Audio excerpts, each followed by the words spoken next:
ಅಕ್ಕಪಕ್ಕ ಮನೆ ಅಂದಮೇಲೆ ಅಲ್ಲಿ ಗಾಡಿ ಪಾರ್ಕಿಂಗ್, ಕಸ ಹಾಕೋದು, ಮಕ್ಕಳಾಟ, ಸಾಕು ಪ್ರಾಣಿಗಳ ಕಾಟ ಇರುತ್ತೆ. ಆದರೆ ಬಾಣಸವಾಡಿಯಲ್ಲಿ ಪಾರ್ಕಿಂಗ್ ವಿಚಾರಕ್ಕೆ ಜಗಳ ಶುರುವಾಗಿದ್ದು ವ್ಯಕ್ತಿಯೋರ್ವ ಐಸಿಯುನಲ್ಲಿ ಅಡ್ಮಿಟ್ ಆಗುವಂತಾಗಿದೆ.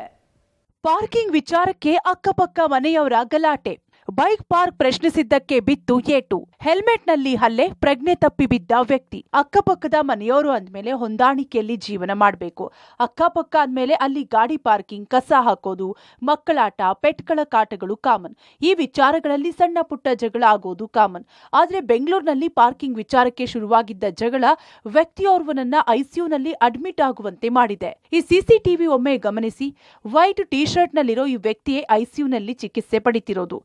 ಈತನ ಹೆಸರು ವಿನಾಯಕ್. ಬಾಣಸವಾಡಿ ಠಾಣಾ ವ್ಯಾಪ್ತಿಯಲ್ಲಿರೋ ತಮ್ಮ ಪಕ್ಕದ ಮನೆಯವರ ಮನೆ ಬಳಿ ತನ್ನ ಬೈಕ್ ಪಾರ್ಕ್ ಮಾಡಿದ್ದ.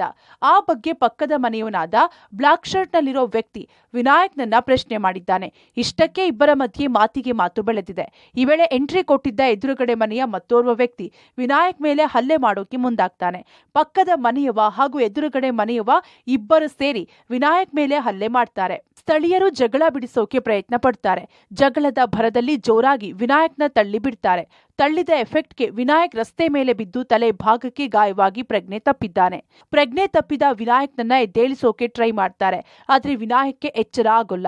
ಅಲ್ಲಿ ಸೀರಿಯಸ್ ಘಟನೆ ಆಗಿದೆ ಅಂತ ಗೊತ್ತಾದ ಕೂಡಲೇ ಹಲ್ಲೆ ಮಾಡಿದ್ದ ಆರೋಪಿಗಳು ಅಲ್ಲಿಂದ ಬೈಕ್ ಏರಿ ಎಸ್ಕೇಪ್ ಆಗಿದ್ದಾರೆ.